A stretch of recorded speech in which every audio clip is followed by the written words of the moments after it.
হেই কি অবস্থা সবার? আমি SM Joy, founder and CEO of IT technology. আজকে বেসিক্যালি একটা সমস্যার সমাধান করব। সমস্যাটা হচ্ছে নিউরেল ফিল্টারে ডাউনলোড করতে গিয়ে প্রবলেমে পড়ছেন যারা। আমি আমার লাস্ট ভিডিওতে ফটোশপ সিসি 22 ভার্সনটাতে আমি যখন মানে এই ভার্সন নিয়ে যখন ভিডিও বানিয়েছি, যদি কেউ মিস করে থাকেন তাহলে সেটা দেখে আসতে পারেন। 2022 ভার্সনে যত ধরনের নতুন ফিচার আসছে সবগুলো নিয়ে একটা ভিডিও আপলোড করেছিলাম। সো সেইখানে আমি বলেছিলাম যে নিউরেল ফিল্টার নিয়ে যদি কেউ সমস্যায় পড়েন তাহলে সেটা জানাতে, এবং আমি এটা নিয়ে একটা ভিডিও বানাবো। সো অলরেডি অনেকে কমেন্ট করেছেন এবং আমার মনে হচ্ছিল যে আরও অনেকের প্রবলেম থাকতে পারে যারা কিনা হয়তো এই নিউরেল ফিল্টার ফিচারটা ইউজ করতে পারছেন না। বেসিক্যালি নিউরেল ফিল্টার খুব নতুন করে এটা আগেও ছিল 2021 ভার্সনে, বাট 22 ভার্সনে হচ্ছে আসলে অনেকগুলো নতুন কিছু অ্যাড করেছে এবং এই ফিচারগুলো আপনার আসলে দরকার হবে। যেমন ধরুন আমার এখানে একটা ছবি রয়েছে এবং আমি যদি নিউরেল ফিল্টার এখানে যাই, ফিল্টার দেন হচ্ছে নিউরেল ফিল্টার্স, অনেকের কিন্তু এই নিউরেল ফিল্টার এই লেখাটা হাইড অবস্থায় আসছে, সেটাও কাজ করছে না। সো আজকে সবগুলো সমস্যার সমাধান দেওয়ার আমি চেষ্টা করবো এই ভিডিওতে। আমার এখানে অলরেডি সবগুলো ডাউনলোড করা আছে, বাট আপনার এখানে যদি এটা ডাউনলোড করা না থাকে এবং ক্লিক করলে যদি এরকম কোনো যদি মেসেজ দেয় যেটা হচ্ছে the filter is not available অথবা ইরোর দেখাচ্ছে, সো এই প্রবলেমটা কীভাবে সলভ করবেন সেটা আমি আজকে ভিডিওতে আপনাদের সাথে শেয়ার করবো।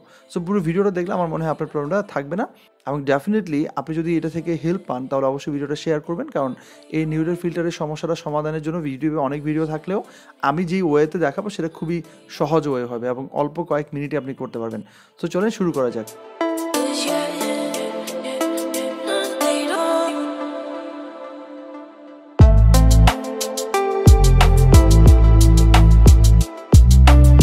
সো প্রথমে আমরা যেটা করবো সেটা হচ্ছে আমাদের পিসিতে মাই কম্পিউটারে ক্লিক করবো। সো মাই কম্পিউটারে যাওয়ার পর আমরা এখানে আমাদের যে উইন্ডোজ যেখানে থাকে সি ড্রাইভ, সেখানে ডাবল ক্লিক করে ওপেন করার পর এখানে আমাদের একটা ফাইল রয়েছে ট্যাম্প।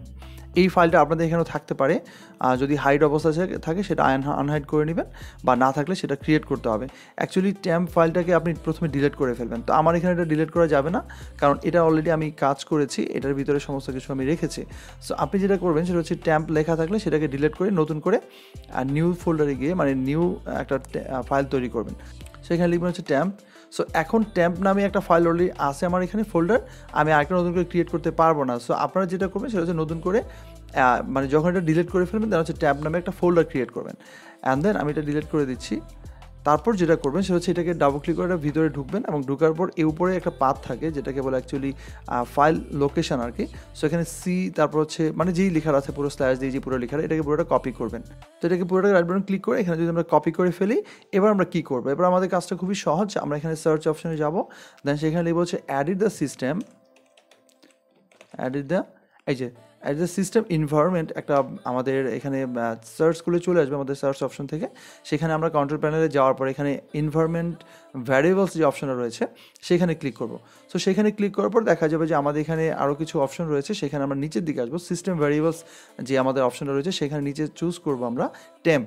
সো ট্যাম্প নামে এখানে একটা ফোল্ডার মানে একটা সিস্টেম ভ্যারিয়েবল একটা লোকেশন রয়েছে, সেখানে আমি ক্লিক করে এবং এটাকে এডিটে যাব, অ্যান্ড দেন সেখানে যাওয়ার পর আমি এখানে ওই যে আমার লোকেশন রয়েছে সেটা এখানে অ্যাকচুয়ালি এখানে কিছু থাকবে না, বা থাকলেও সেটাকে ডিলিট করে দিয়ে বা কেটে দিয়ে আমি এখানে কন্ট্রোল ভি প্রেস করবো। দ্যাট মিনস আমার যে ফাইল লোকেশনটা সেটা এখানে পেস্ট করে দিব, পেস্ট করে দিয়ে এখানে ওকে দিয়ে দিব।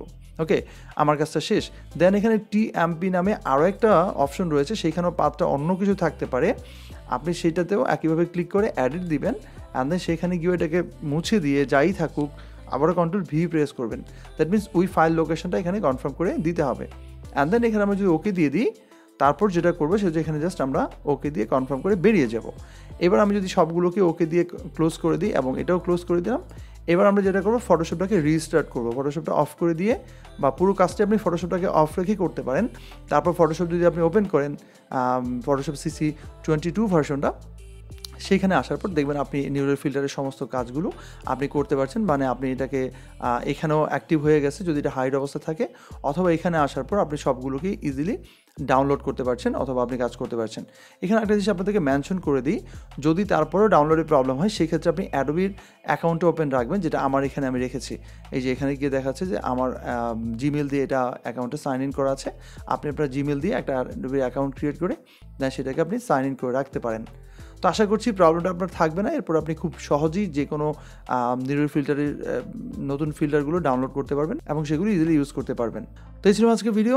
আশা করি ভিডিওটা আপনাদের ভালো লেগেছে। যদি ভালো লেগে থাকে তাহলে অবশ্যই ভিডিওটি সবার সাথে শেয়ার করবেন। অনেক বেশি ভালো লাগলে লাইক দিবেন এবং কমেন্ট করে জানাবেন আপনার মতামতটা। আমি ট্রাই করব এরপরে কোনো সমস্যা থাকলে সেটা নিয়ে সলিউশন দেওয়ার জন্য। আর আমাদের ফেসবুক গ্রুপে যুক্ত হয়ে যেতে পারেন, সেখানে আপনি চাইলে আপনার সমস্ত ইনফরমেশনগুলো সেখানে আপনি শেয়ার করতে পারেন, বা আইটি বা টেকনোলজি নিয়ে কোনো কিছু জানার থাকলে বলার থাকলে সেগুলো আপনি দেখতে পারেন। এছাড়া আপনি চাইলে আমার সাথে ফেসবুকে যুক্ত হতে পারেন এবং আমার ইউটিউবে অন্যান্য ভিডিওগুলো আপনি দেখতে পারেন। সো দেখা হবে পরবর্তী কোনো ভিডিওতে। সেই পর্যন্ত ভালো থাকবেন এবং অবশ্যই নিরাপদে থাকবেন। আজকের মতো আমি যে সাইন আউট করছি। আল্লাহ হাফিজ।